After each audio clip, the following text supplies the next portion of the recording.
शेतकऱ्यांसाठी 23 एप्रिलच्या सकाळच्या ठळक बातम्या।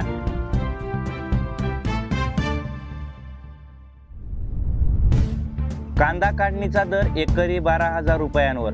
रोजंदारी वाढूनही मजुरांचा तुटवडा, शेतकरी संकटात। अवकाळी पावसामुळे कांद्याच्या काढणीला वेग आला आहे।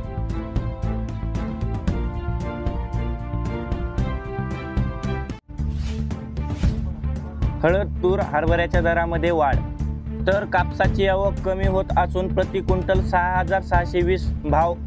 हळदीला 15,933 रुपये प्रति क्विंटल भाव, तर हरभऱ्याच्या किमतीमध्ये गेल्या सप्ताहात 5.3% वाढ। भाजीपाल्याची आवक संतुलित। पुणे बाजार समितींमध्ये लगनसराई हनुमान जयंतीच्या पार्श्वभूमीवर फुलांना मागणी। लगनसराई उन्हाळ्यामुळे बटाट्याच्या मागणीत वाढ, दरात सुधारणा। दररोज 500 क्विंटल पर्यंत आवक, तर 500 ते 2700 प्रति क्विंटल भाव।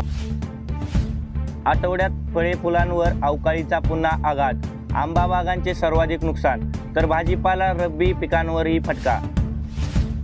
विदर्भात गारपिटीचा इशारा, मध्य महाराष्ट्रासह मराठवाड्यात वादळी पावसाची शक्यता। नाशिकमध्ये अवकाळीचा 729 हेक्टरला फटका। गेल्या आठवड्यात जिल्ह्यात झालेल्या अवकाळी पावसामुळे सुरगणना। वादळी वाऱ्यासह पावसाचा राज्याला येलो अलर्ट।